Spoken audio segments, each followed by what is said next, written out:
హరే కృష్ణ, అందరికీ వెల్కమ్. ఈ రోజు మనం శ్రీమద్ భాగవతం 11వ స్కందం 6వ అధ్యాయంలో हरे कृष्ण ముప్పై प्रभु जी दंडवत प्रणाम। 36వ శ్లోకం నుంచి ఈ రోజు మనం చూద్దాం. ఇప్పటి వరకు కూడా దేవతలు భగవంతుని ఉద్దేశించి ప్రార్థన చేయడం అనేటువంటిది చూసాము. ఎందుకు దేవతలు వచ్చి మరీ ప్రార్థన చేస్తున్నారు ప్రత్యేకంగా అంటే, శ్రీకృష్ణ భగవానుడు అంతర్ధానం అయ్యేటువంటి సమయం అయింది కాబట్టి ఈ భౌతిక విశ్వంలో భగవంతుడు అవతరించి ఉన్నప్పుడు చాలా సులువుగా భగవంతుని దర్శనం చేసుకోవచ్చు, ప్రార్థన చేసుకోవచ్చు. భగవంతుడు అంతర్ధానం అయిన తర్వాత అలాంటి దర్శనం మళ్ళీ వాళ్ళకి కావాలన్నా దొరకదు.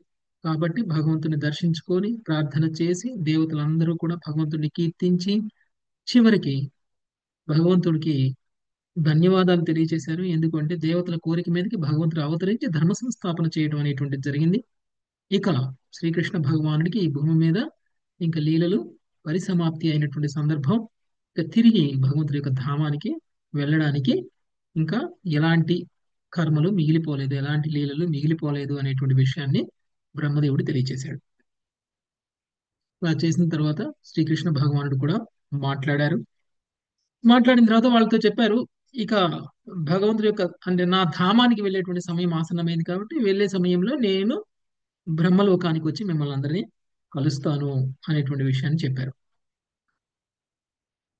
అది అయిపోయిన తర్వాత ఇంకా శ్రీకృష్ణుడు ద్వారకలో ఉన్నటువంటి జరగబోయేటువంటి ఉత్పాతం గురించి, అంటే భవిష్యత్తులో జరగబోయేటువంటి సంఘటనలు మనకు తెలియవు కానీ భగవంతుడికి తెలుస్తుంది కదండి. సో భగవంతుడికి భూత వర్తమాన భవిష్యత్ కాలాలలో ఏది అయినా సరే తెలుస్తుంది. కాబట్టి ద్వారకలో జరగబోయేటువంటి ఉత్పాతానికి సంబంధించినటువంటి సంకేతం భగవంతుడికి తెలిసిపోయింది. వెంటనే ప్రభాస తీర్థానికి వెళ్ళిపోండి అని ద్వారకలో ఉన్నటువంటి కొంతమంది పెద్దలందరికీ కూడా సలహా ఇవ్వడం అనేటువంటిది జరిగింది. ఎందుకు?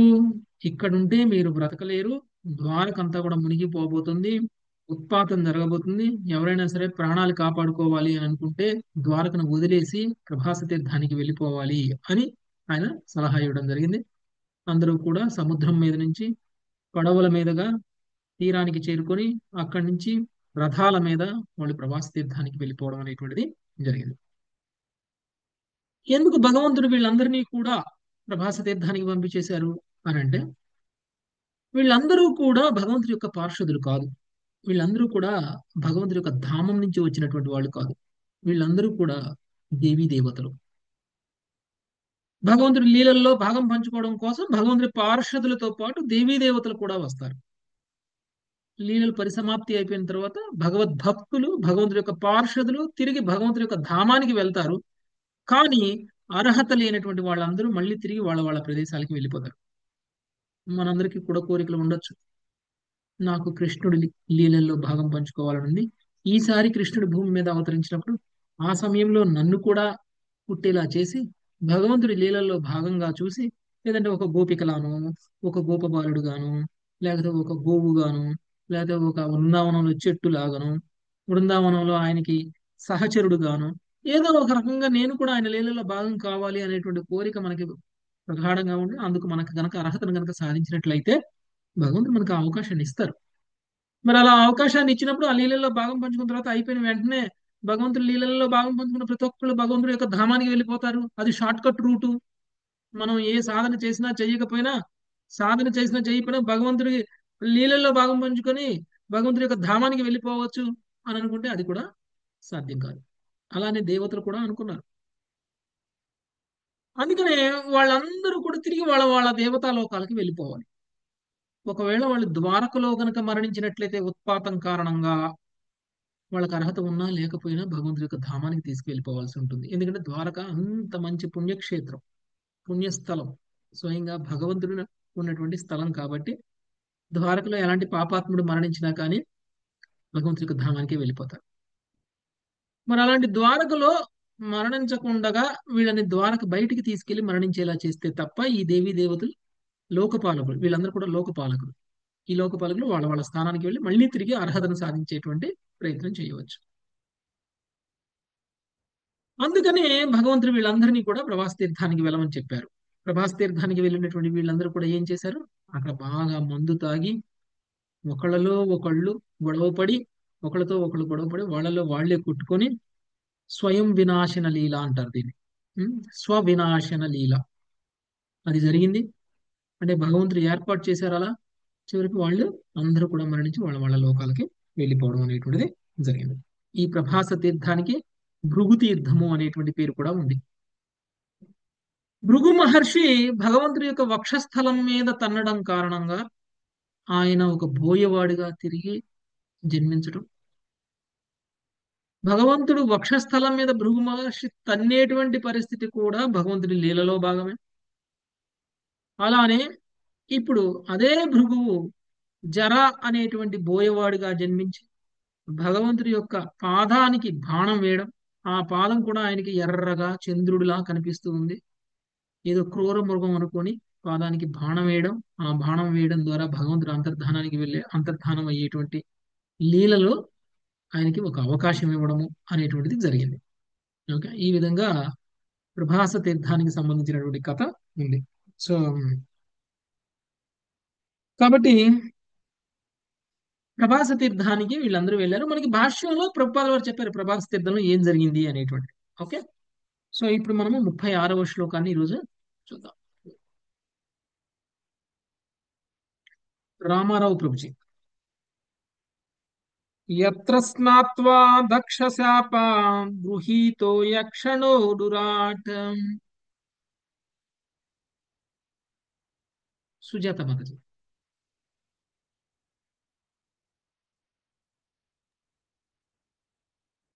क्षेत्र स्नातं दक्षशापाः द्रुहीतो यक्षणो विराट् విముక్త కిల్బిషా సద్యో వేజే భూయ కలోదయం. विमुक्तकिल्बिषासख्यो भेजे భూయోదయం. ఒకసారి చంద్రుడు దక్ష శాప కారణమున క్షయరోగ పీడితుడైనను కేవలము ప్రభాస క్షేత్రమున స్నానమాడుటచే వెంటనే పాప విముక్తుడై తిరిగి కళావృత్తిని పొందగలిగెను. హరే కృష్ణ ప్రభుజీ, ధన్యవాదాలు. ప్రభాస తీర్థం యొక్క గొప్పతనాన్ని చెప్తున్నారు. చంద్రుడికి దక్షుడి శాపాన్ని ఇచ్చారు. ఆ శాపం కారణంగా క్షయరోగ బాధితుడవుతాడు. అంటే చంద్రుడు క్షయమవుతూ ఉంటారు, అంటే తగ్గిపోతూ ఉంటారు అన్నమాట.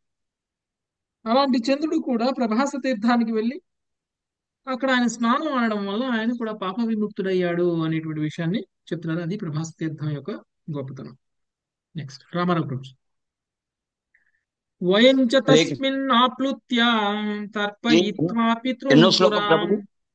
37, 420 పేజీ నెంబర్. 37. 37, 38. పినాపుత్య తర్పయిత్యా పితॄన్ సురాన్. హరే కృష్ణ. భోజయిత్వోషిజో విప్రాన్ నానా గుణవతాన్ తథా. భోజయిత్యోపిజో విప్రాన్ నానా గుణవతాన్ తథా. తేషు దానాని పాత్రేషు శ్రద్ధయోక్త్వా మహాంతి వై. తేషు దానాని పాత్రేషు శ్రద్ధయోస్త్వా Mahant why.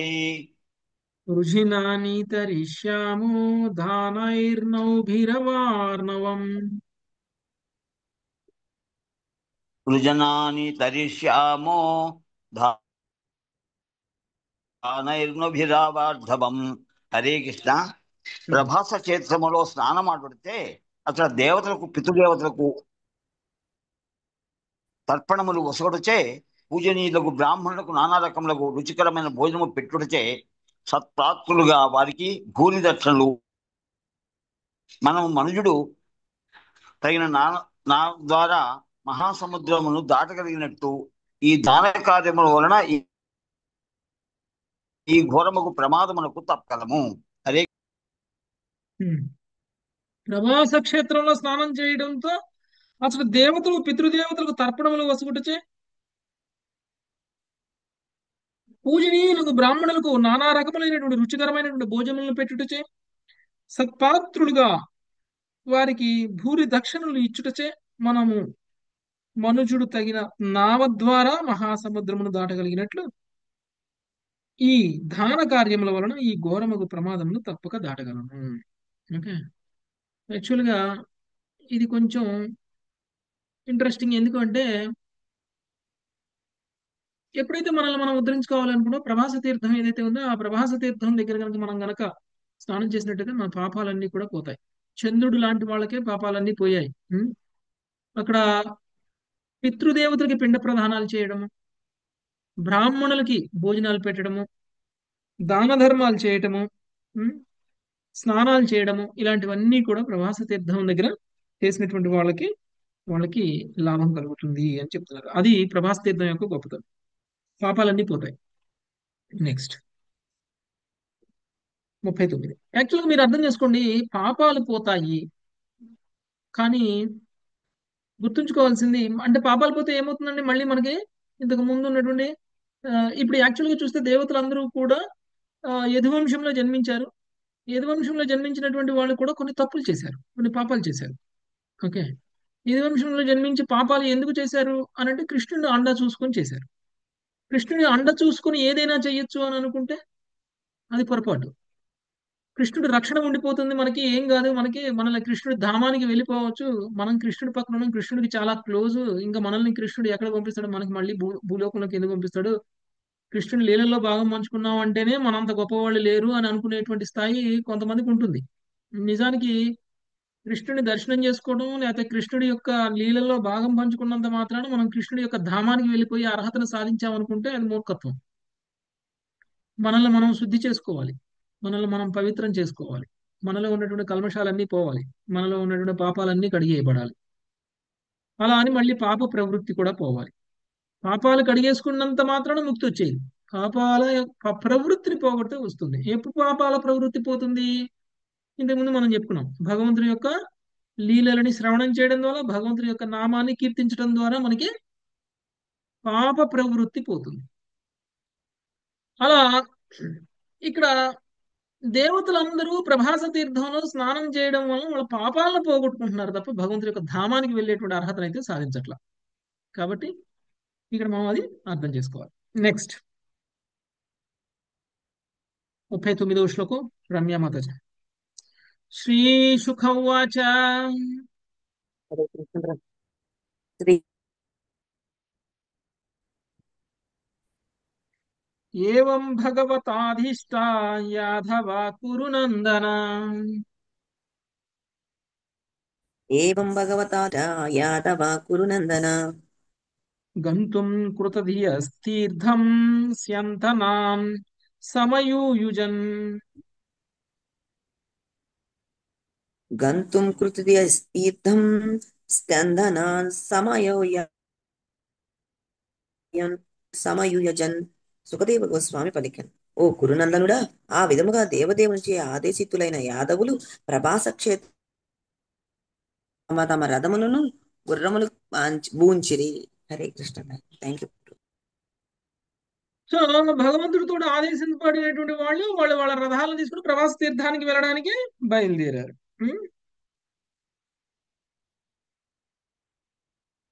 Next 40-41 Ushasri Mataji.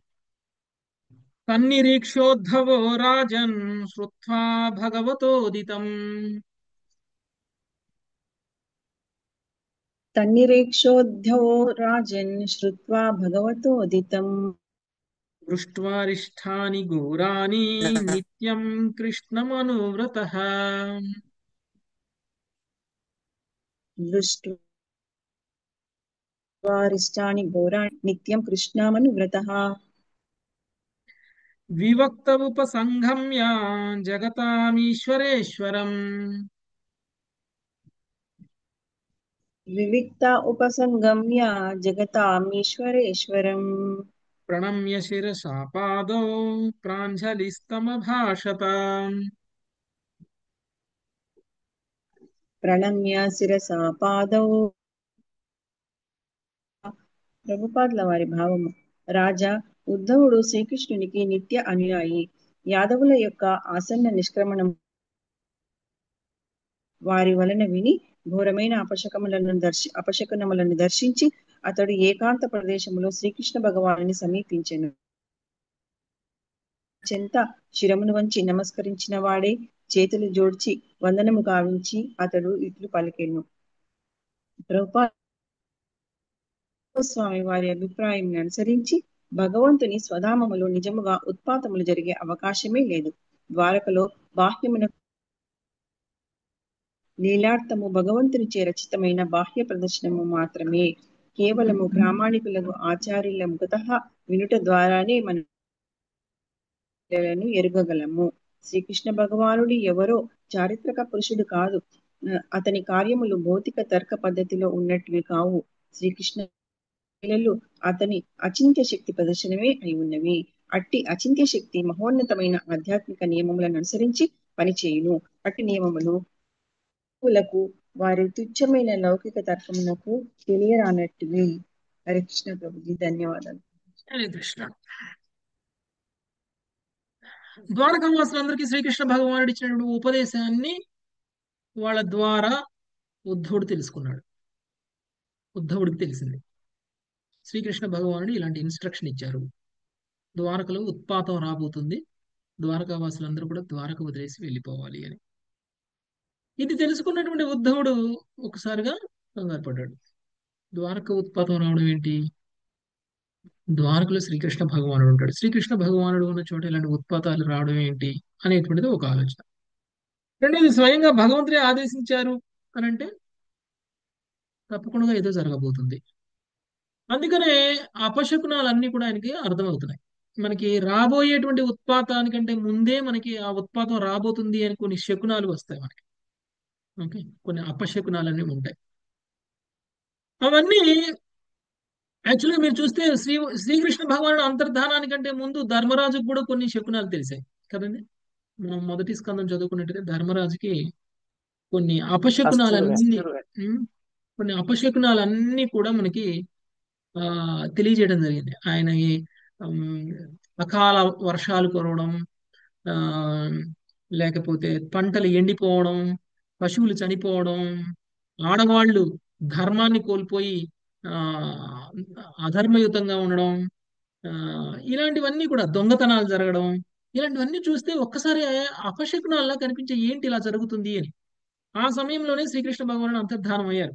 Okay, అంతర్ధానానికి సంబంధించినటువంటి అపశకునం అనేటువంటిది అంటే ఇప్పుడు అది అపశకునంగా వీళ్ళందరికీ కూడా తెలిసింది.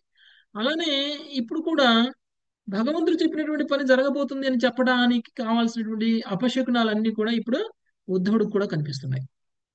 అందుకని శ్రీకృష్ణుడి దగ్గరికి ఆయన వెళ్ళారు. ఆయన పాద పద్మాలకి ఈయన శిరస్సును వంచి నమస్కరించి ఆయన ఉద్ధవుడు శ్రీకృష్ణ భగవానుడితో మాట్లాడుతున్నాడు. ఏకాంత ప్రదేశంలో కలిశారు శ్రీకృష్ణుడిని. శ్రీకృష్ణుడి దగ్గర ఇప్పుడు ఎవరూ లేరు. శ్రీకృష్ణ భగవానుడు ఉద్ధవుడికి చెప్పబోయేటువంటి ఇన్స్ట్రక్షన్స్ ఇక్కడి నుంచి స్టార్ట్ అవుతాయి. ఓకే, ఏ విధంగా అయితే కురుక్షేత్ర యుద్ధ సమయంలో కృష్ణుడు భగవద్గీతని అర్జునుడికి బోధించాడో, ఏ విధంగా అయితే ఏం చెయ్యాలో తోచనటువంటి పరిస్థితుల్లో కృష్ణుడు అర్జునుడికి ఉపదేశాన్ని ఇచ్చాడో, అలా అంతర్ధాన సమయంలో చెప్పబోయేటువంటి మాటలు ఉద్ధవుడికి తెలియచేయడం అనేటువంటి జరిగింది. మనము మామూలుగా చూడండి, ఎన్నోసార్లు ఎన్నో సందర్భాల్లో మనం మాట్లాడుతూ ఉంటాం అందరితోటి. కానీ ఒకవేళ ఒక మనిషి కొద్ది క్షణాల్లో శరీరాన్ని వదిలేయబోతున్నాడు అన్నప్పుడు మాట్లాడేటువంటి మాట ఏదైతే ఉంటుందో ఆ మాట చాలా గంభీరమైనటువంటి మాట అయి ఉంటుంది కదా, చాలా సీరియస్ గా తీసుకోవాల్సిన మాట అయి ఉంటుంది. అవునా కదా? మనము అలాంటి సందర్భంలో గనక భగవంతుడు ఏదైనా మాట్లాడుతున్నారు అని అంటే అది మన అందరి కోసం మాట్లాడుతున్నారు. ఇంకా ఆయనకి వేరే ఇప్పుడు చనిపోయే వ్యక్తికి ఇంకేముంటుందండి? ఇంకేమైనా ఉంటుందా? ఏదైనా మాట్లాడారు అంటే చాలా సీరియస్ విషయం అయితేనే మాట్లాడతారు. అలానే శ్రీకృష్ణ భగవానుడు చిట్ట చివరి ఉపదేశం ఇవ్వబోతున్నారు ఉద్ధవుడి ద్వారా మనందరికీ. ఉద్ధవుడికి కూడా తెలియజేయబోతున్నారు. ఆ ఉపదేశం అనేటువంటిదే ఉద్ధవ గీత అంటాం మనం. ఇప్పుడు ఆ ఉపదేశం ఆరంభానికంటే ముందు ఉద్ధవుడు శ్రీకృష్ణ భగవానుని చేరుకోవడం అనేటువంటిది జరిగింది. అయితే ఈ ఉత్పాతాలన్నీ కూడా మనము లేదంటే శ్రీకృష్ణ భగవానుడు ఉండగానే ఈ ఉత్పాతాలన్నీ జరగడము అని అంటే మనందరికీ భౌతిక స్థాయిలో చూస్తే నిజంగా జరిగింది అని అనిపిస్తుంది. యాక్చువల్ గా ద్వారకలో ఉత్పాతం జరగడం ఏంటి అసలు? కృష్ణుడు ఉన్న ప్రదేశంలో ఉత్పాతం జరగడం అనేటువంటిది ఏది ఉండదు. ఇదంతా కూడా బాహ్యంగా మాత్రమే జరుగుతుంది. నిజానికి ఇదంతా కూడా భగవంతుడు చేసినటువంటి లీల, భగవంతుడు ఏర్పాటు చేసినటువంటి ఒక పరిస్థితి. అంతర్ధానానికి ఏర్పాట్లు జరుగుతున్నాయి. ఓకే. అందుకనే శ్రీకృష్ణ భగవానుడు అలాంటి ఉత్పాతాన్ని కూడా సృష్టించారు. అంతే తప్ప లేకపోతే దానంతరకు అదే ఉత్పాతం రాదు. కృష్ణుడు ఉండగా ఏ ఉత్పాతము కూడా రాదు. నెక్స్ట్ ఉద్ధవుడు ఏం మాట్లాడుతున్నారు కృష్ణుడితోటి చూద్దాం. సునీత మాతాజీ. శ్రీ ఉద్ధవ్ వాచ. సునీత కంఠం నేను మాతాజీ. శ్రీ ఉద్ధవ దేవదేవేశ యోగేశ పుణ్యశ్రవణ కీర్తన.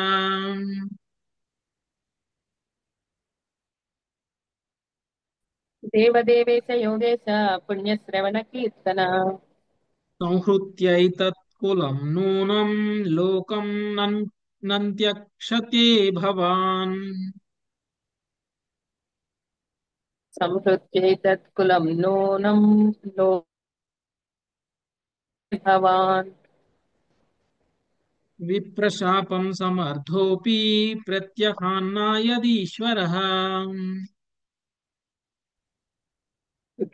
విప్రశాపం సమర్థోపి ప్రత్యహన్నయదీశ్వరః. భావం. శ్రీ ఉద్ధవుడు పలికెను, ప్రభు దేవదేవ, నీ దివ్య కీర్తిని కేవలము శ్రవణ కీర్తనములు చేయుటచే నిజమైన పుణ్యము కలుగగలదు. దేవా, నీవిప్పుడు నీవు నశింపచేయుచున్నట్లు చేయనున్నట్లు గోచరించుచున్నది. ఆ విధంగా ఈ విశ్వములో నీ లీలలను పరిసమాప్తి చేసెదవు. నీవు యదువంశమునకు కలిగిన బ్రాహ్మణ శాపమును పరిహరించుటకు పూర్తిగా సమర్థుడవయ్యును నీవట్లు చేయుట లేదు. నీ అంతర్ధానం ఇప్పుడు ఆసన్నమైనట్లున్నది. భాష్యము. గతమునందు పేర్కొనబడినట్లు శ్రీకృష్ణుని నిజవంశం ఎన్నడూనూ నశింపబోదు. కనుక శ్రీకృష్ణ భగవానుడు ఈ భౌతిక జగత్తును విడిచినప్పుడు తనతో పాటే యాదవులను తీసుకొని పోవనున్నాడని సంహృత్య అను పదమునకు అర్థము కలుగును. కానీ సామాన్యులు, జ్ఞానహీనులైన వారి దృష్టిలో యదువంశ ఉపసంహారము ఆ వంశనాశనం వలె గోచరించును. ఉత్తవుని వాక్కును శ్రీల విశ్వనాథ్ చక్రవర్తి ఠాకూర్లు చక్కగా ఇట్లు వివరించిరి. శ్రీకృష్ణ భగవానుడు విశ్వములో తన అవతరణము ద్వారా దేవతల యొక్క అన్ని సమస్యలను చక్కగా పరిష్కరించిన కారణమున దేవదేవునిగా సంబోధింపబడినాడు. భగవానుడు లోకమును దానవరహితము కావించి భక్తులను ధర్మమును చక్కగా నెలకొల్పెను. శ్రీకృష్ణుడు దేవతల పక్షమున కార్యములు చేయుటయే కాక విశుద్ధ భావభరితమైనట్టి తన సుందరమైన దివ్య రూపమును కూడా ప్రకటించిన కారణమున ఇచ్చట యోగేశ అని సంబోధింపబడినాడు. తన మాయచే మానవుని పోలిన కార్యములను ప్రదర్శించినప్పుడు లీలల గురించి అసంఖ్యాకమగు వేద వాంగ్మయ రచనను ప్రేరేపించిన కారణమున శ్రీకృష్ణుడు పుణ్యశ్రవణ కీర్తనుడని పిలువబడినాడు. ఆ విధంగా భవిష్యత్తునందు జన్మింపనున్న జనులు మన వంటి వారు కృష్ణలీలను విని కీర్తించి భగవద్ధామమును చేరుకొనగలరు. తన భక్తులందరకు భవిష్యత్తులో జన్మింపనున్న భక్తులకు కూడా దివ్యానందమును మోక్షమును ఏర్పాటు చేసిన వాడే దేవదేవుడు శ్రీకృష్ణుడు ఈ భౌతిక జగత్తును వీడుటకు సమయం ఆసన్నమైనదని నిర్ణయించుకొనెను. ఉద్ధవుడు శ్రీకృష్ణుని కోరికను ఎరిగిన వాడి అతనితో ప్రభాస క్షేత్రమున స్నానమాడుట ద్వారా బ్రాహ్మణ శాపమును పరిహరించుమని నీవు యాదవులకు ఆదేశించితివి. కానీ దేవదేవుడు ఒక నిన్ను ముఖాముఖి చూచుట కన్నను కేవలం తీర్థస్థానం మెట్లు ఘనమైనది కాగలదు. దివ్యరూపమును గాంచుచున్నందునను నీవు దేవదేవుడు అయినందునను నామమాత్ర తీర్థస్థానములో వారి స్నానము వల్ల కలిగిన ప్రయోజనం ఏమిటి? కనుక తప్పక నీ ప్రయోజనము వేరే అయ్యుండును. నీవు నిజంగా శాపమును పరిహరింపకోరినచో శాపము పనిచేయకుండుగాక అని పలికిన చాలును. ఆ శాపం వెంటనే నిష్ఫలమే కాగలదు. అనగా నీవు ఈ విశ్వమును వీడుటకే సన్నాహమును చేయుచున్నావు, అందుకే నీవు శాపమును పరిహరింపలేదు అని పలికెను. ఓకే. ఉద్ధవుడి యొక్క ఉత్తమమైనటువంటి స్థితి ఏమిటి అనేటువంటిది మనకి ఈ శ్లోకం ద్వారా మనకు అర్థమైపోతుంది, ఆచార్యులు చేసినటువంటి ఎక్స్ప్లెనేషన్ తోటి. అంతేకాదు, డైరెక్ట్ గా చూస్తే ఈ శ్లోకంలో ఉద్ధవుడు ఏం మాట్లాడాడు భగవంతుడితోటి. యాక్చువల్ గా ద్వారకావాసులు అందరినీ ప్రభాస్ తీర్థం వెళ్ళిపోమన్నారు. అందరూ కామ్గా నోరు మూసుకుని వెళ్ళిపోయారు, ఏం మాట్లాడాల. అదే విషయం ఉద్ధవుడికి కూడా తెలిసింది. మరి అప్పుడు ఉద్ధవుడు కూడా ఏం చేయాలి? భగవంతుడు ఇన్స్ట్రక్షన్ ఇచ్చారు, అందరినీ ప్రభాస్ తీర్థానికి పంపించేస్తున్నారు. అది ద్వారకావాసులు అందరూ చేయాల్సిన పని. మరి ఉద్ధవుడు కూడా ద్వారకావాసుల్లో ఒకడే కదా, ఉద్ధవుడు కూడా వెళ్ళాలి కదా. ఎందుకు ఉద్ధవుడు వెళ్ళట్లేదు? ఉం? భగవంతుడు ఏదైనా లీల చేసినప్పుడు బాహ్యంగా మనకి కనిపించిన లక్ష్యం ఏదైతే ఉంటుందో అదే ఆయన యొక్క ఉద్దేశము అనేటువంటి విషయం కాకపోవచ్చు. అది విశుద్ధ భక్తులకు అర్థమవుతుంది. ఏ లీల యొక్క అంతరార్థం ఏమిటి అనేటువంటి విషయం విశుద్ధ భక్తులకు అర్థమైపోతుంది. ఉద్ధవుడు మొదటిగా చూసినటువంటి అపశకునాలు, రెండవది పాప ప్రక్షాళన చేసుకోవడం కోసం యాదవులందరినీ కూడా, ద్వారకా వాసులందరినీ కూడా ప్రభాస తీర్థానికి వెళ్ళి స్నానాలు చేయమనడం, ఇవన్నీ చూస్తే ఈయనకి ఏమనిపించింది అని అంటే, మొదటగా శ్రీకృష్ణ భగవానుడు ఉంటే ద్వారకలో ఉత్పాతం రావాల్సిన అవసరం లేదు, అయినా వస్తుంది అంటే ఇది భగవంతుడి కోరిక. రెండవది, నిజంగా వీళ్ళ పాప పరిహారం చేయాలి అనుకుంటే మీ పాప పరిహారం అవుగాక అని కృష్ణుడు ఒక్కసారి దీవిస్తే చాలు, వీళ్ళు ప్రభాస్ తీర్థానికి వెళ్ళి స్నానం చేయని అవసరంలా. నిజంగా కృష్ణుడు వీళ్ళ పాపాన్ని పరిహరించాలి అని అనుకుంటే నీ పాప పరిహారం అవుగాక అని ఒక మాట అంటే సరిపోదా కృష్ణుడు? ఉం? ఎందుకు ప్రభాస్ తీర్థానికి వెళ్ళి గంగలో స్నానం చేయాలి? తేలిగ్గా అయిపోతుంది ప్రభు. తేలిగ్గా అయిపోతుంది. కానీ కృష్ణుడు అలా చేయట్లేదు అంటే వీళ్ళని ద్వారక నుంచి బయటికి తీసుకెళ్లాలనే మాట ఏదైతే ఉందో, వీళ్ళని ద్వారక నుంచి తీసుకెళ్లిపోవడం అనేటువంటిది ఏదైతే ఉందో అది వాళ్ళ పాప పరిహారం కోసం అన్నట్లు బయటికి కనిపిస్తుంది, కానీ నిజానికి అది కాదు. నిజానికి ఇంకోటి ఏదో ఉంది. ఒకవేళ పాప ఒక పరిహారమే లీల. చేయాలంటే వేరే మార్గాలు కూడా ఉన్నాయి పాప పరిహారాలు చేయడానికి. స్వయంగా కృష్ణుడే పాప పరిహారం అయిపోగాక అంటే సరిపోయేది, కానీ అది కాదు. మూడవది, నిజంగా పాప పరిహారం చేసుకోవాలి అనుకుంటే ఒకవేళ కృష్ణుడే పాప పరిహారం అవుగాక అని అనకపోయినా కానీ కృష్ణుడు ముఖాన్ని చూస్తే జరిగేటువంటి పవిత్రత గంగలో స్నానం చేసినా దొరకదు కదా. కృష్ణుడి ముఖాన్ని దర్శనం చేసుకున్నంత మాత్రం, దర్శనం చేసుకుంటే కలిగేటువంటి లాభము గంగలో స్నానం చేస్తే దొరుకుతుందా? అవుతుందా? అవ్వదు. ఆ అలాంటప్పుడు గంగే ఆయన వల్ల పవిత్రమైంది. కృష్ణుడు అసలు ఏం చేస్తున్నాడు అనేటువంటి దానికి ఒక అంచనా వచ్చేసాడు ఉద్ధవుడు. బహుశా కృష్ణుడు కావాలనే ఇది చేస్తున్నాడు, కృష్ణుడు అంతర్ధానం అయ్యేటువంటి సమయం ఆసన్నమైంది కాబట్టి ఇక్కడ ఉత్పాతాలు, ద్వారకావాసుల్ని ప్రభాస్ తీర్థానికి పంపించాలు ఇవన్నీ జరుగుతున్నాయి. కాబట్టి ఉద్ధవుడు ప్రభాస్ తీర్థానికి పోవడానికి నిర్ణయించుకోలేదు. ఉద్ధవుడు మాత్రం భగవంతుడి యొక్క ముఖాన విందాన్ని దర్శనం చేసుకోవడానికి వెళ్ళాడు. అంతకు మించినటువంటి పాప పరిహారం ఇంకేమీ ఉండదు అనుకున్నాడు ఆయన. భగవంతుడు అంతర్ధానం అయ్యేటువంటి సమయంలో నేను భగవంతుడితో ఉండాలి, అంతకు మించిన పవిత్రత ఇంకోటి లేదు, నేను ఎక్కడ ప్రభాస్ తీర్థానికి వెళ్ళినా కానీ నాకు ఆ సంతృప్తి, ఆ ఫలితము రాదు. ఎందుకంటే ఈయనకు అర్థమైంది కృష్ణుడు అంతర్ధానం ఎలా పోతున్నాడు అని. ఓకే, ఒకవేళ కృష్ణుడు అంతర్ధానానికి అనేటువంటిది ఉద్ధవుడి యొక్క ఊహ అని అనుకుందాం. మరి అలాంటప్పుడు యదువంశీయులందరినీ ప్రభాస్ తీర్థానికి పంపించి కృష్ణుడు ఒక్కడు ఎందుకు ఉండాలి అక్కడ ద్వారకలో? కృష్ణుడు కూడా వెళ్ళొచ్చు కదా యదువంశీయులతోటి. మిమ్మల్ని అందరినీ వృందావనం పంపించి నేను ఇక్కడ ఉంటే, మీతో పాటు నేను రాలేదంటే ఏదో ఉంది, ద్వారకను కూడా కంప్లీట్ చేయాలి. ఏదో కుట్ర ఉంది. ఏదో కుట్ర చేస్తున్నారు కృష్ణుడు కదా. ఏమిటి ఆ కుట్ర అంటే వీళ్ళందరినీ పంపించేసి వీళ్ళందరూ ప్రభాస్ తీర్థానికి వెళ్ళిపోవడం వల్ల ద్వారకలో చావకుండగా బయటికి వెళ్ళి చనిపోతారు. రెండోది, వాళ్ళందరూ వాళ్ళ దేవతా లోకాలకు వెళ్తారు. మూడవది, ఆ సమయంలో ఏకాంతంగా ఉంటారు. ఏకాంత సమయంలో తన విశుద్ధ భక్తుడితో చర్చ చేసేటువంటి అవకాశం ఉంటుంది ఉద్ధవుడితోటి. ఆయనకి తెలుసు ఉద్ధవుడు వస్తాడు అని. ఉద్ధవుడు మిగిలిన వాళ్ళలా కాదు. ఉద్ధవుడు దేవతలలో ఒకడు కాదు. ఉద్ధవుడు దేవతల కంటే ఉన్నతమైన వాడు. ఆయన నిత్య పార్షదుల్లో ఒకడు. అందుకనే ఉద్ధవుడు అక్కడికి వస్తాడని తెలుసు. ఆయనమే ప్రభాస్ తీర్థానికి పోవడం తెలుసు. అందుకని ఇప్పుడు ఏకాంతంగా ఉండడం అనేటువంటిది జరిగింది. ఈ ఏకాంత సమయంలో ఇప్పుడు కృష్ణుడు ఆయనకి బోధనలు చేస్తారు కాబట్టి. నెక్స్ట్ 43వ శ్లోకం లావణ్యమాత. నాహం తవాంగ్రి కమలం హరే కృష్ణ ప్రభుజీ. క్షణార్థమపి కేశవం నాహం తవాంగ్రి కమలం క్షణార్థమపి కేశవ త్యక్తుం సముత్సహే నాథ స్వధామానయ మామపి. యక్తుం సముత్సహేనాదా స్వదామానయ మామపి. కేశవ ఓ నాదా, నీ పాదపద్మములను విడిచుటను నేను అర్ధక్షణమైనను సహింపజాలను. నీతో పాటు నన్ను నీ ధామమునకు తీసుకుపోమని అర్థించుచున్నాను. భాష్యము. శ్రీకృష్ణుడు యదువంశమును ఉపసంహరింపనున్నాడని ఉద్ధవుడు ఎదిగను. తనను కూడా ధామములకు కొనిపోమని భగవంతుని అర్థించెను. శ్రీకృష్ణుని నిరాకార తేజంలో లీనము కావాలని అతడు కోరలేదు. దానికి బదులు అతడు భగవద్ధామములకు వెళ్లి పరమ ప్రియమిత్రునిగా ఆ దేవదేవునితో సాంగత్యము కొనసాగింపగోరెను. శ్రీకృష్ణుడు దేవదేవుడు. అతడు తనకు నచ్చింది చేయగలడు. కానీ భక్తులు తనకు సేవావకాశం వసగమని భగవంతుణ్ణి ప్రార్థించను. భగవానుడు బృందావనము, ద్వారక, మధుర వంటి తన ధామములను ఈ భౌతిక జగత్తులో ప్రకటించినప్పటికీ అవి నిక్కముగా ఆధ్యాత్మిక జగత్తునందరి స్నానములకు ప్రతిరూపంలే అయినప్పటికీ స్వయంగా భగవత్ సేవ చేయవలన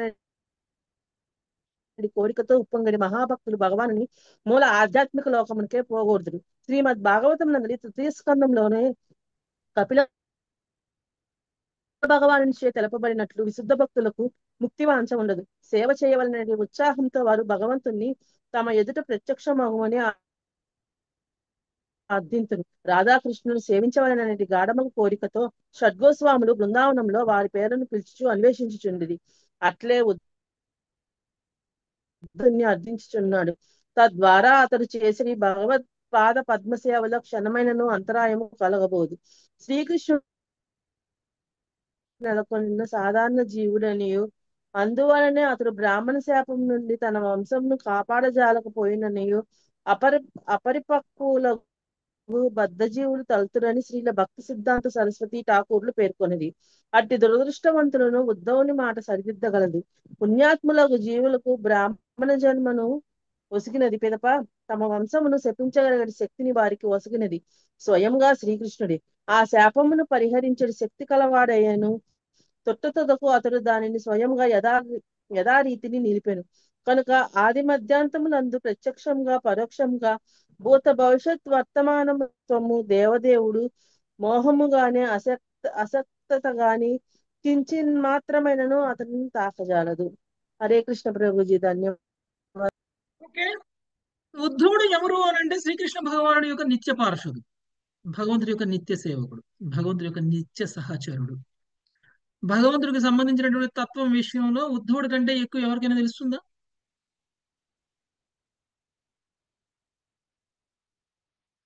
భగవంతుడికి లేదు ప్రభు. సంబంధించినటువంటి ఉద్ధవుడు నిత్య తత్వము, పరిశుద్ధి కాబట్టి నిత్య పార్షదుడైనటువంటి వ్యక్తి, నిత్య సేవకుడైనటువంటి వ్యక్తి, ఆయన భగవంతుడితోనే ఎప్పుడూ ఉంటారు. భగవంతుడికి సంబంధించినటువంటి తత్వము ఉద్ధవుడికి మించి ఎవరికి తెలియదు. ఇప్పుడు మనకి ఎవరైనా ఒక వ్యక్తి గురించి తెలుసుకోవాలి అని అంటే ఆ వ్యక్తితో మనం సాహచర్యంలో ఉండాలి. నిరంతరం ఆయన లేచిన కాంచి పడుకునేంత వరకు ఆయన ఏం చేస్తాడో మనకు తెలియాలి. అప్పుడు ఆ వ్యక్తి గురించి మనకు పూర్తిగా తెలుస్తుంది కదా. ఒక భర్తకి భార్య గురించి, ఒక భార్యకి భర్త గురించి తెలిసినంత ఎక్కువగా మిగిలిన ఎవరికీ తెలియదు. ఎందుకు? వాళ్ళిద్దరూ ఎప్పుడు సాహచర్యంలో ఉంటారు కాబట్టి, ఆయనతోనే ఆ వెంట అంతరంగికంగా కలిసి జీవిస్తారు, అంతరంగికంగా ఒకే చోట వాళ్ళిద్దరు కలిసి జీవిస్తారు, ఉంటారు, కలిసి జీవిస్తారు కలిసి కాబట్టి, కలిసి కలిసి జీవిస్తారు కాబట్టి. అలానే మిత్రులతో కూడా అలానే ఉంటుంది కదా, ఎప్పుడూ కలిసే ఉంటారు మిత్రులు కూడా. రూమ్మేట్స్ మిత్రులు ఉన్నారనుకోండి, ఎలా ఉంటారు? కలిసే ఉంటారు. వివాహం కానిటువంటి మిత్రులు ఉంటారు అనుకోండి, వాళ్ళు ఎలా ఉంటారు? కలిసి ఉంటారు. స్కూల్లో చదువుకునేప్పటి నుంచి కలిసి ఉంటారు కాబట్టి ఒకళ్ళ గురించి ఒకరికి బాగా తెలుస్తుంది. మరి అలానే భగవంతుడికి సంబంధించినటువంటి తత్వం గురించి కూడా తెలుసుకోవాలంటే మనం ఉద్ధవుడి నుంచే తెలుసుకోవాలి. ఉద్ధవుడు అంత సహచరుడు. కృష్ణుడి గురించి ఆయన ఏం చెప్పినా కానీ అది 100% నిజం. మరి శ్రీకృష్ణ భగవానుడు అంతర్ధానం అవుతున్నారు అనేటువంటి విషయం కృష్ణుడు చెప్పకపోయినా ఉద్ధవుడు తెలుసుకున్నాడు. మరి అలాంటప్పుడు ఉద్ధవుడు, సరే నువ్వు అంతర్ధానం అయిపోతున్నావు, మరి నేను కూడా అయిపోవాలి ఇప్పుడు, ఇక నాకు ఈ భూమి మీద నువ్వు లేనప్పుడు నాకుండి చేయాల్సింది ఏమీ లేదు, కాబట్టి నన్ను నిరాకార బ్రహ్మంలో కలిపేసేయి అని అన్నాడు. ఉం? ఒకవేళ నిరాకార బ్రహ్మమే భగవానుడైతే, ఒకవేళ నిరాకార బ్రహ్మానికి సంబంధించిన తత్వం ఏదైతే ఉందో ఆ తత్వమే ఉత్తమమైనటువంటి తత్వం అయితే, అంతకు మించినటువంటి పరమసత్యం ఇంకోటి లేనట్లయితే ఉద్ధవుడు సరే నువ్వు కూడా నిరాకార బ్రహ్మానికి వచ్చేసావు, నువ్వు అంతర్ధానం అయిపోతే నువ్వు కూడా నిరాకార బ్రహ్మంలో లీనమైపోతావు, నన్ను కూడా నిరాకార బ్రహ్మంలో లీనం చెయ్యి అని అన్నాడా? ఏమన్నాడండి ఉద్ధవుడు? ఉద్ధవుడు నన్ను నీ ధామానికి తీసుకువెళ్ళు అని అన్నాడు కదా. నన్ను నీ ధామానికి నీ ధామానికి తీసుకెళ్ళు అన్నాడు.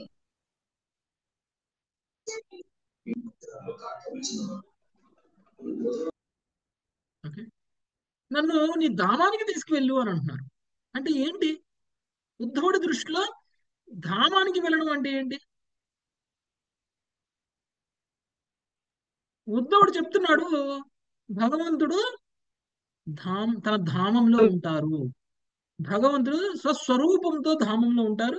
ఆయనకు ఒక నేను నియమం కూడా సార్. భగవంతుడి యొక్క ధామానికి వెళ్తే ఇక్కడ నేను ఏ విధంగా అయితే భగవంతుడికి సేవ చేసుకుంటున్నానో అలానే నేను భగవంతుడి యొక్క ధామానికి వెళ్ళి అక్కడ కూడా సేవ చేసుకోవచ్చు. ఇది పరతత్వానికి సంబంధించినటువంటి నిజం. ఓకే, భగవంతుడు నిరాకార బ్రహ్మం అయినట్లయితే ఆయన ఇప్పుడు మామూలు చాలా మంది నిరాకారాన్ని నమ్మేటువంటి ఈ నిరాకారవాదులు, మాయావాదులు వీళ్ళు ఏమంటారు? భగవంతుడు రూపాన్ని తీసుకుని నిరాకార బ్రహ్మం నుంచి వస్తున్నారు అని అంటారు వాళ్ళు. నిరాకార బ్రహ్మం భగవంతుడి నుంచి వస్తుంది అని అనరు. నిరాకార బ్రహ్మం నుంచే భగవంతుడు వస్తున్నాడు అని అంటారు. అంటే భగవంతుడికి అంటే భగవంతుడి యొక్క అవతారాలు ఏమున్నాయో వాటి గురించి వాళ్ళు మాట్లాడుతున్నారు. అవతారాలు రాముడు, కృష్ణుడు, వామనుడు, లేకపోతే నృసింహుడు, ఈ అవతారాలన్నీ కూడా నిరాకార బ్రహ్మం నుంచి రూపాన్ని తీసుకుంటున్నాయి, నిరాకారం నుంచి ఆకారాన్ని తీసుకుంటున్నారు అని చెప్పేసి వాళ్ళ యొక్క సిద్ధాంతాలు, వాళ్ళ యొక్క తత్వాలు ఉంటాయి. కాబట్టి అన్ని రూపాలకి మూలం నిరాకారం అని చెప్తారు వాళ్ళు. మరి ఒకవేళ అదే నిజమైతే భగవంతుడు కూడా అంతర్ధానం అయితే నిరాకారంలోకి వెళ్ళాలి. అప్పుడు ఉద్ధవుడు కూడా నేను భగవంతుడు ఉన్న దగ్గరికి వెళ్ళాలి అని అనుకుంటే నిరాకారంలోకి వెళ్ళాలి. కానీ ఉద్ధవుడు ఏమంటున్నాడు? నన్ను నీ ధామానికి తీసుకువెళ్ళు, నన్ను కూడా తీసుకెళ్ళి నీతో పాటు అని అంటున్నారు. కాబట్టి భగవంతుడికి సంబంధించిన తత్వంలో మొదటి విషయం, భగవంతుడు రూపరహితుడు కాదు, భగవంతుడు రూపసహితుడు, తను తన ధామంలో నెలకొని ఉంటారు. ఓకే, నెక్స్ట్ సాధారణమైనటువంటి వ్యక్తులు ఏమనుకుంటారు అంటే భగవంతుడు సాధారణమైనటువంటి వ్యక్తే, ఆయన కూడా మనలాంటి వాడే, అందుకని బ్రాహ్మణ శాపాన్ని కూడా ఆయన కాపాడుకోలేకపోయాడు, బ్రాహ్మణ శాపానికి తన వంశంతో పాటు తాను కూడా బలైపోయాడు అని చెప్పేసి భగవంతుడికి సంబంధించినటువంటి విషయంలో, భగవంతుడి తత్వంలో వాళ్ళు అర్థం చేసుకోలేక వాళ్ళు భగవంతుడి గురించి ఇలాంటి ఒక తత్వాలు మాట్లాడుతూ ఉంటారు. ఓకే, కాబట్టి మనకి తెలియనంత మాత్రాన భగవంతుడు సామాన్యమైనటువంటి వాడు కాడు. నెక్స్ట్ 44వ శ్లోకం మల్లీశ్వరి మాతాజీ. తవ విక్రీడితం కృష్ణ నృణాం పరమమంగళం. తవ విక్రీడితం కృష్ణ నృణాణం పరమమంగళం. కృష్ణ పీయూషమాసాధ్య త్యజంత్యానుస్పృహాం జనా. కర్ణ పీయూషమాసాధ్య వదంత్య స్పృహం జనాః. కృష్ణ, నీ లీలలు మానవులకు పరమమంగళములు, చెవులకు అమృత రస. అట్టి లీలను ఆస్వాదించు జనులు అన్య కోరికలను మరచుచున్నారు. ప్రభుపాదుల వారి భాష్యం. అన్య స్పృహం అనగా కృష్ణునికి అన్యమైన వాటి భార్య, సంతానము, ధనాదుల పట్ల గల భౌతిక వాంఛను సూచించును. తుట్టతుదుకు లౌకికుడు తన సుఖము సంతృప్తి కొరకు మోక్షమును కోరవచ్చును. కానీ అట్టి కోరికలు అన్ని లౌకికమైనవి. ఏలయన ఆధ్యాత్మిక స్థాయిలో విశుద్ధాత్ముడు కేవలం భగవంతుని సుఖమును, భగవత్ భక్తుడు కృష్ణుని సుఖము కొరకు సమస్త విశ్వమునే విడిచిపెట్టగలిగినను కృష్ణ సేవను మాత్రం క్షణమైన విడిచిపెట్టలేడు. సో నీ లీలలు పరమమంగళకరమైనటువంటివి. నీ లీలల్ని శ్రవణం చేయడం అని అంటే అమృతాన్ని తాగడం, అమృత రసాయనములు అయి ఉన్నాయి నీ లీలలు అని అంటున్నారు. అలాంటి లీలలను ఆస్వాదించేటువంటి జనులు అన్యమైనటువంటి కోరికలను అన్నింటినీ కూడా మరుస్తున్నారు. అన్యమైనటువంటి కోరికలు అంటే ముక్తితో సహా. యాక్చువల్గా మనకి చాలా మంది భక్తిలో పురోగమించేటువంటి వాళ్ళు ఒక లక్ష్యంతో భక్తిలో పురోగమిస్తారు, ముక్తి సాధించాలి అనేటువంటి కోరికతోటి. వాళ్ళని అడగండి, మీరు ఎందుకు ముక్తిని పొందాలనుకుంటున్నారు అని.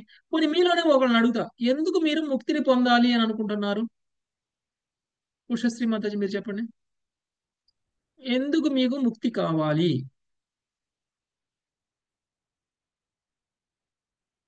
అన్మ్యూట్ చేసుకోండి మాతాజీ, ఉషశ్రీ మాతాజీ. వినిపించట్లేదు మాతాజీ నా మాట? హరికృష్ణ ప్రభుజీ, నాకు వినిపిస్తుంది. పోతోంది ఎందుకు ప్రభుజీ మాటి మాటికి ఆ, కొంచెం నెట్వర్క్ లో సౌండ్ ఉంది మాతాజీ. ముక్తి ఎందుకు కావాలి మాతాజీ? ప్రభుజీ ఇక్కడ ఇది దుఃఖాలు ప్రభుజీ, అక్కడైతే ఏ దుఃఖాలు ఉండవు. ఎప్పుడు స్వామి యొక్క ఆయన యొక్క దివ్యమంగళ స్వరూపాన్ని చూస్తూ ఆనందాన్ని పొందొచ్చు, భక్తితో సేవ చేసుకోవచ్చు ప్రభు. ఉషశ్రీ మాతాజీ మీరు? అంతేనా ప్రభు? ఈ ఆ జన్మ దుఃఖాలు మృత్యు జరా వ్యాధి నుంచి బయటపడడానికి, జన్మ మృత్యు జరా వ్యాధి నుంచి బయటపడటానికి, భౌతిక కష్టాలు ఉండకుండా ఉండడం కోసం, ఎస్ భగవంతుని యొక్క ధామంలో మళ్ళీ ముక్తి. జన్మ భగవంతుని యొక్క తీసుకోకుండా ధామంలో ఉండడానికి, నివసించడానికి, మళ్ళీ భౌతిక భగవంతునితో కష్టాలు లేకుండా గోలోక ధామాన్ని చేరు ఓకే, కోసం. ఇవన్నీ కరెక్టే. కానీ అసలైంది ఒకటి మర్చిపోయాం. కృష్ణ ప్రేమ అని కృష్ణ పొందడానికి. ప్రేమ, భగవంతుడి మీద కృష్ణ ప్రేమతో ప్రేమ సేవ సేవ. చేసుకోవడం కోసం నాకు ముక్తి కావాలని ఎవరు అంటలా. మొట్టమొదటిగా మనం ఏమంటున్నాము, ముక్తి ఎందుకు కావాలి అంటే భౌతిక కష్టాలు కోల్పోవాలి. ఫస్ట్ భౌతిక కష్టాల నుంచి విముక్తి కావాలి, జన్మ మృత్యు జరా వ్యాధి నుంచి విముక్తి. ఇలాంటి కోరిక భౌతికం అని అంటున్నారు, ఇది ఆధ్యాత్మికం కాదు. ఓకే, ఎప్పుడైతే మనము జన్మ మృత్యు జరా వ్యాధి అనేటువంటి చక్రాన్ని ఛేదిస్తామో అప్పుడు మనం సుఖంగా ఉండొచ్చు. లక్ష్యం ఏంటి? మనం సుఖంగా ఉండడం. ఎందుకు మనం ముక్తి రావాలి? జన్మ మృత్యు జరా వ్యాధి ఉండకూడదు అని. ఇది ఎవరిని ఉద్ధరించడానికి? మనల్ని మనం ఉద్ధరించుకోవడానికి. ఇందులో ఎక్కడ కృష్ణుడు ఉన్నాడు? ఇందులో ఎక్కడ కృష్ణుడు ఉన్నాడా? కృష్ణ ప్రేమ ఉందా ఇందులో? లేదు ప్రభు. కాబట్టి లేదు ఇది ప్రభుజీ. ఇది భౌతికం, లేదు ఇది ప్రభుజీ. భౌతికం, ఇది భౌతికం. అదే నేను ఎక్కడున్నా పర్వాలేదు, జన్మ మృత్యు జరా వ్యాధి ఉన్నా పర్వాలేదు, కృష్ణ సేవ చేసుకునేటువంటి అవకాశం ఉండాలి అంటే ఇందులో కృష్ణుడు ఉన్నాడు కదా. ఇది ఆధ్యాత్మికం. కాబట్టి ఎవరైనా ముక్తి కావాలి అని ప్రయత్నం చేసేటువంటి వాళ్ళు ఎందుకు ముక్తి కావాలి అని అడిగితే, ఒకవేళ ఇది భౌతిక లోకం, భౌతిక కష్టాలు ఉంటాయి, వాటి నుంచి విముక్తి కలుగుతుంది, మనం ఆధ్యాత్మిక లోకానికి వెళ్తే సుఖంగా ఉండవచ్చు, సంతోషంగా ఉండవచ్చు, ఆనందాన్ని పొందవచ్చు అని అన్నారంటే వాడు భౌతికం. ఓకే, అలా కాకుండా ఇక్కడ నాకు కృష్ణ సేవ చేసుకునేటువంటి భాగ్యం లేదు కాబట్టి నేను అక్కడికి వెళ్ళి కృష్ణ సేవ చేసుకోవాలి, నాకు కృష్ణుడి మీద ప్రేమ ఉంది కాబట్టి నేను కృష్ణుడి యొక్క లోకానికి వెళ్ళాలి, అక్కడికి వెళ్తే నేను కృష్ణుడి యొక్క సేవను ప్రత్యక్షంగా చేసుకోగలుగుతాను కాబట్టి నాకు ముక్తి కావాలి అని అంటే అది ఆధ్యాత్మికం. ఇందులో నా నా సుఖం అనేది లేదు అందులో కదా. సుఖపడాలి అనుకున్న వాడు సేవ చేస్తాడండి, సేవ చేయించుకుంటాడు కదా. సుఖపడాలి అనుకున్నవాడు సేవ చెయ్యడు, సేవ చేయించుకుంటాడు. కానీ ఇక్కడ నేను సేవ చేయాలి అనుకోవడంలో సొంత సుఖం ఎక్కడుంది? నా అనే సుఖం, నా సుఖం అనే పదం ఎక్కడ వస్తుంది? రాదు. సుఖం ఎవరికి? కృష్ణుడికి సేవ చేయడం వల్ల వచ్చేటువంటి ఆనందం ఎవరితోనో సేవ చేయించుకుంటే వచ్చే ఆనందంతో సమానం కాదు. ఓకే, అది ఇంకా ఉన్నతమైనటువంటి సుఖం అనమాట అది. అందుకనే దాన్ని పొందాలి అంటే దానికి ఎప్పుడు సాధ్యమవుతుందంటే కేవలం ప్రేమ ఉన్నప్పుడు మాత్రమే సాధ్యమవుతుంది. మీరు చూడండి, మీరు కూడా మీ పిల్లలకి సేవ చేస్తారు, మీకు అది కష్టం అనిపిస్తుందా? పిల్లలకి చేసే సేవ కష్టం అనిపిస్తుందా? అందులో మీకు ఆనందం కలుగుతుంది. ఎందుకు? బంధం ఉంది కాబట్టి. బంధం ఉంది కాబట్టి, ప్రేమ ఉంది కాబట్టి మీరు చేసేటువంటి శ్రమ, మీరు చేసేటువంటి సేవ వల్ల మీకు ఆనందం కలుగుతుంది. అంటే ప్రేమ అనేటువంటిది అక్కడ ముఖ్యమైనది. ప్రేమ కారణంగానే మీరు సేవ చేస్తున్నారు. ఓకే, ఆనందం కారణంగా సేవ చేయట్లా, ప్రేమ కారణంగా మీరు సేవ చేస్తున్నారు. కాబట్టి భగవంతుడి యొక్క లీలల్ని ఆస్వాదించేటువంటి జన్యులందరూ కూడా అన్యమైనటువంటి కోరికలను కూడా త్యజించేస్తారు. అంటే ఆ అన్యమైనటువంటి కోరికలు ఏమిటి అంటే ముక్తి వల్ల కలిగేటువంటి సంతోషం కూడా. ఓకే, అంటే చివరికి ముక్తి అనేటువంటిది కూడా కోరికే, ముక్తిని కూడా త్యజించేస్తారు, ముక్తి అనేటువంటి కోరికను కూడా కోల్పోతారు. అంటే భగవంతుడికి లీలలను వినడం వల్ల కలిగేటువంటి ప్రయోజనం అది. ఓకే, నెక్స్ట్ 45వ శ్లోకం, సుకోమల మాతాజీ. హరే కృష్ణ ప్రభుజీ, ఒక సందేహం ప్రభుజీ. ఉమ్. ప్రభుజీ ప్రభుజీ చెప్పండి. మరి శుద్ధ భక్తులు ఇక్కడ సేవ చేస్తుంటారు కదా ప్రభుజీ, యుద్ధం చేస్తుంటారు, సేవ చేస్తూ ఉంటారు కదా ప్రభుజీ. మరి వాళ్ళు భగవద్ధామానికి వెళ్ళాలని అనుకుంటారా, ఇక్కడే ఉండి సేవ చేయాలనుకుంటారా ప్రభుజీ? ఎక్కడున్నా పర్వాలేదు అనుకుంటారు. అక్కడ ఎక్కడ ఆనందంగానే ఉంటారంటారా? ఎలా భగవంతుడి సాధించారు? నిర్ణయం, భగవంతుడి యొక్క నిర్ణయం. ఆయనకి నా సేవ ఇక్కడే కావాలంటే ఇక్కడే ఉంచుతాడు. ఆయనకి తన ధామంలో తన దాంతో సేవ చేయించుకోవాలంటే ధామానికి తీసుకువెళ్తాడు. నాకు ఎక్కడైనా పర్లేదు కానీ సేవ ఉండాలి అని అనుకుంటారు. భగవంతుడి సేవ ఉండాలి అని అనుకుంటాడు. అంటే భగవంతుడి సేవ లేకపోతే నరకంతో సమానంగా భావిస్తాడు. వాళ్ళకి ధామానికి వెళ్ళాలని కోరిక ఆ, గట్టిగా ఉండదా ప్రభుజీ? ఎక్కడైనా సేవగా ఏముండదు. ధామానికి వెళ్ళే సేవ చేయాలంటే ధామానికి వెళ్ళాలనే కోరిక ఉన్నా ప్రేమతోనే ఉంటుంది. ధామానికి ఇప్పుడు శుద్ధ భక్తులు అంటే ముక్తి వద్దు అంటాం కాదు దాని మీనింగ్. వాళ్ళు కోరుకునేటువంటి ముక్తికి మెయిన్ మీనింగ్ ఏమిటి, ఎందుకు అని అంటే వాళ్ళు భగవంతుడి యొక్క ధామానికి వెళ్ళడం భగవంతుడికి సేవ చేసుకోవాలి అని. అంతేగాని భగవంతుడి ధామానికి వెళ్తే నాకు సుఖం ఉంటుంది, సంతోషం ఉంటుంది, అందుకే నేను వెళ్ళాలి అని అనుకోరు వాళ్ళు. ఓకే మాతాజీ, వినిపించిందా? నా మాట వినిపించిందా? అంటే ఇక్కడ ఉద్ధవుడు ఇక్కడ ఆయన వెళ్ళిపోతున్నారు కాబట్టి, ఆయన వెళ్ళిపోతే ఇక్కడ ఆయనకి ఇక సేవ ఉండదు కాబట్టి ఆయనకు ఆయన సేవ అక్కడికి చేయడం వచ్చి సేవ కుదరదు చేస్తా అనే ఉంటాడు. ఉద్దేశంతో నేను నీ ధామానికి వస్తానని కోరుకుంటాను. అదే కరెక్ట్. అదే Yes. ప్రభుజీ, ఇంకోటి ప్రభుజీ, ప్రభుజీ ఇక్కడ మరి అర్జునుడు కూడా సాంగత్యంతో ఉన్నారు కదా ప్రభుజీ. అర్జునుడు కూడా కృష్ణుడు పక్కనే ఉన్నారు కదా, కానీ విశ్వరూప దర్శనం అయ్యేదాకా కూడా తెలియలేదు. మరి ఉద్ధవుడికి ఎలా తెలిసింది ప్రభుజీ? అంటే వారి మాతాజీ, నిత్య పార్షదులు అవడం వల్ల ప్రభుజీ ఇక్కడ ఏంటి అర్జునుడు అంటే అక్కడ ఒక సామాన్యమైనటువంటి కన్ఫ్యూజన్ లో ఉన్నటువంటి ఒక కర్మల ద్వారా ఎలా, లేకపోతే కర్మ చెయ్యొచ్చా చెయ్యకూడదా అనేటువంటి ఒక సందిగ్ధంలో ఉన్నటువంటి ఒక వ్యక్తికి నిదర్శనం అక్కడ అర్జునుడు. విశుద్ధ భక్తుడికి నిదర్శనం కాదు. అక్కడ కృష్ణ భక్తుడే, కానీ కృష్ణ భక్తుడు అయి ఉన్నా కానీ ఇప్పుడు మనల్ని మనం అర్జునుడిలో చూసుకోవాలి. మనకున్నటువంటి సందిగ్ధంలో మనకి కృష్ణుడు చెప్పినటువంటి ఉపదేశాన్ని మనం స్వీకరించడం కోసం అక్కడ అర్జునుడు అలా ప్రవర్తించేలా చేశారు. ఓకే, కృష్ణుడి గురించి అర్జునుడికి తెలియక కాదు, లేదా అర్జునుడి గురించి కృష్ణుడికి తెలియక కాదు. కూడా లీలే ఆ విధమైన లీల చేశాడు. ఇది కూడా లేలే, అన్ని లీలలే. ఓకే, అక్కడ అర్జునుడు అలా ప్రవర్తించకపోతే మనకి భగవద్గీత వచ్చేది కాదు. ఓకే, తన భక్తుల ద్వారానే ఏదైనా లీలలు చేస్తారు కదా, తన భక్తుల ద్వారానే లీలలు చేస్తారు. అర్జునుని ఆ స్థితిలో ఇంకో విషయం చూస్తే, అర్జునుని ఆ స్థితిలో ఉంచింది కూడా కృష్ణుడే. మీరు చూస్తే కృష్ణుడు ఆయన రథాన్ని మధ్యలో తీసుకెళ్ళమంటే రథాన్ని మధ్యలో తీసుకెళ్ళి ఎవరి ముందైనా ఉంచొచ్చు. ఆయన భీష్ముడి ముందు, ద్రోణాచార్యుడి ముందు ఉంచాడు. ఎవరిని చూస్తే యుద్ధం ఆపేయాలనుకుంటాడో అలాంటి వాళ్ళ ముందు ఉంచాడు. అంటే అర్జునుడికి కలిగినటువంటి మనోస్థితికి కారణం ఎవరు?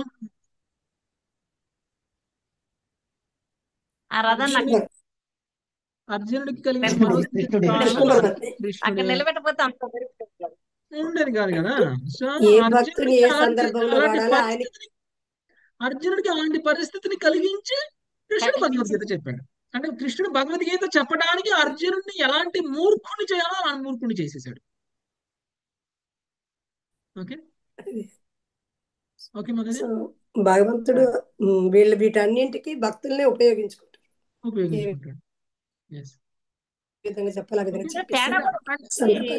ఉత్తముడు నిత్య పార్షదులు అవడం వల్ల ఇంకా ఇప్పుడు మీరు చూడండి, ధర్మరాజు కూడా తెలిసిపోయింది శ్రీకృష్ణుడు అంతర్ధానం అయ్యారు అని. ఎవరు చెప్పకముందే ధర్మరాజుకు కూడా శ్రీకృష్ణుడు అంతర్ధానం అయ్యారు అనేటువంటి విషయం తెలిసిపోయింది. అలానే అర్జునుడు కూడా తెలిసిపోయింది. అందుకనే ఏదో జరుగుతుంది అని చెప్పేసి హస్తినాపురం నుంచి ద్వారక్కి వెళ్ళాడు ఆయన, కృష్ణుని దర్శనం చేసుకోవాలి అని. అవును, తెలుస్తుంది. కానీ కృష్ణుడు తాను ఎలా ఉపయోగించుకోవాలనుకున్న దానికి అనుగుణంగా వాళ్ళ యొక్క ప్రవర్తన, వాళ్ళ యొక్క పరిస్థితులు మార్చేస్తారు. ఓకే మాతాజీ, నెక్స్ట్ 45వ శ్లోకం. శయ్యాసనాటన స్థాన స్నాన క్రీడాశనాదిషు శయ్యాసనాటన స్థాన స్నాన క్రీడాసనాదిషు కథం త్వాం ప్రియమాత్మానం వయం భక్తాస్త్వజేమహి. కథం త్వాం ప్రియమాత్మానం వయం భక్తాస్త్వం జేమహి. ప్రభు, ఆ విధముగా నీవు మాకు పరమ ప్రియుడవై ఉన్నావు.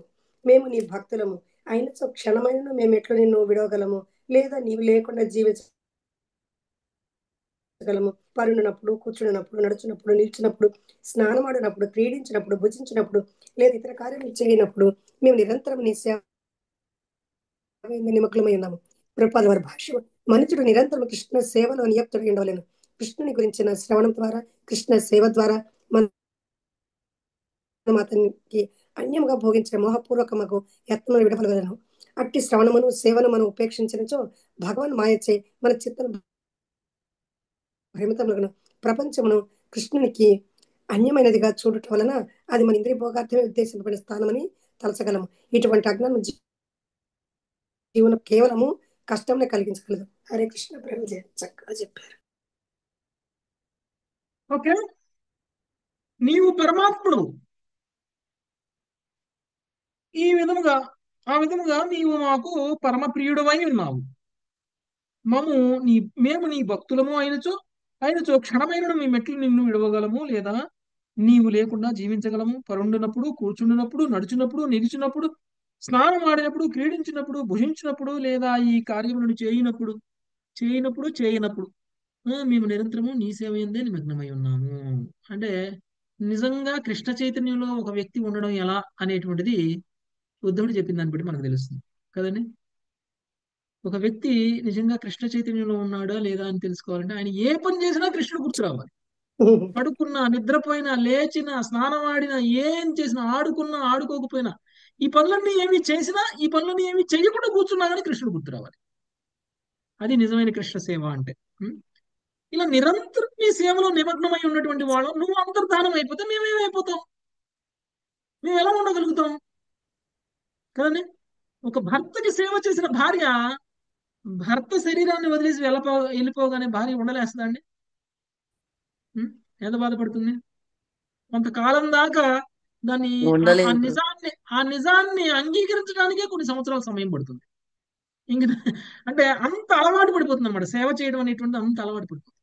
ఇప్పుడు సేవ చేయించుకోవడానికి ఆ భర్త లేకపోయేసరికి నేను ఏమైపోవాలి, నేను ఎందుకు ఉండాలి, నేను ఎక్కడికి వెళ్ళిపోవాలి, ఇదే పరిస్థితి వస్తుంది కదా. కానీ నిజంగా మనం చేయాల్సింది సేవ యొక్క లక్ష్యం, సేవ యొక్క ముఖ్యమైనటువంటి ఉద్దేశం భర్త కాదు, భగవంతుడు. భగవంతుడికి సేవ చేసుకోలేనప్పుడు ఇలా ఫీల్ అవ్వాలి మనం. భర్తకి సేవ చేసుకోలేనప్పుడు, లేదా కుటుంబ సభ్యుకి సేవ చేసుకోలేనప్పుడు, లేదా ఒక మిత్రుడికి సేవ చేసుకోలేనప్పుడు, ఒక వ్యక్తికి సేవ చేయనప్పుడు మనం ఇలా ఫీల్ అవ్వకూడదు. నా జీవితం వ్యర్థం అని భావించకూడదు. భగవంతుడికి సేవ చేసుకోలేని పరిస్థితి వచ్చినప్పుడు నా జీవితం వ్యర్థం అని అనుకోవాలి. ఏ విధంగా ఇప్పుడు ఉద్ధవుడు అనుకుంటున్నాడో అలా. ఓకే, నెక్స్ట్ 46వ శ్లోకం. ఇందుమతి మాతాజీ. హరే కృష్ణ ప్రభు. హరే కృష్ణ ప్రభు. అయోపభుక్త స్రగ్ధస్థా సగ్బంధా వాసోలంకార చర్చిత. త్వయోపభుక్త స్రగ్ధ గంధ వాసోలంకార చర్చిత. ఉచ్ఛిష్ట భోజినో దాసాస్తవ మాయాం జయేమహి. ఉచ్ఛిష్ట భోజినో దాసాస్తవ మాయాం జయేమహి. ఎవరికే భోగించినట్టి పూమాలను, గంధమును, వస్త్రములను, ఆభరణములను ధరించుడిచే, నీ అన్నశేషమును భుజించుడిచే నీ దాసులమగు. భాష్యము: మాయా విముక్తి కొరకు ఉద్ధవుడు భగవంతుని దరిచేరుట లేదని ఈ శ్లోకము వలన స్పష్టపడుతున్నది. సాంఘిక సేవకునిగా ఉద్ధవుడు నిస్సందేహముగా ముక్తాత్ముడే అయి ఉన్నాడు. కృష్ణరహితమైన జీవితంను గూర్చిన ఆలోచనను అతడు శ్రీకృష్ణుని ప్రార్థిస్తున్నాడు. ఇట్టి భావనయే భగవత్ ప్రేమ అనబడును. ఉద్ధవుడు శ్రీకృష్ణునితో ఇట్లు పలుకుతున్నాడు. ప్రభు చేటుకు యత్నించినను నీ అన్నవస్త్ర ఆభరణాది శేషములనడి మా శక్తివంతమైన ఆయుధములచే దానిని సులభముగా ప్రసాదముచే మేము మాయను సులభముగా జయింపగలము కానీ వ్యర్థమైన మానసిక కల్పనముచే కాదు. హరే కృష్ణ ప్రభుజీ దండోత్పలం. హరే కృష్ణ. ఓకే, సో భగవంతుడి మాయ నుంచి మనం జయింపబడాలి అని అంటే ఏం చేయాలి అని అంటే నిరంతరం భగవంతుడి యొక్క సేవలో ఉంటే తప్ప మనం భగవంతుడి యొక్క మాయ నుంచి మనం జయింపలేము. మాయను జయించడం సాధ్యం కాదు. ఓకే, ఉద్ధవుడు ఆ విషయాన్ని తెలుసుకున్నాడు. ఉద్ధవుడు ఆ విషయాన్ని ఇక్కడ మనకి తెలియజేస్తాడు.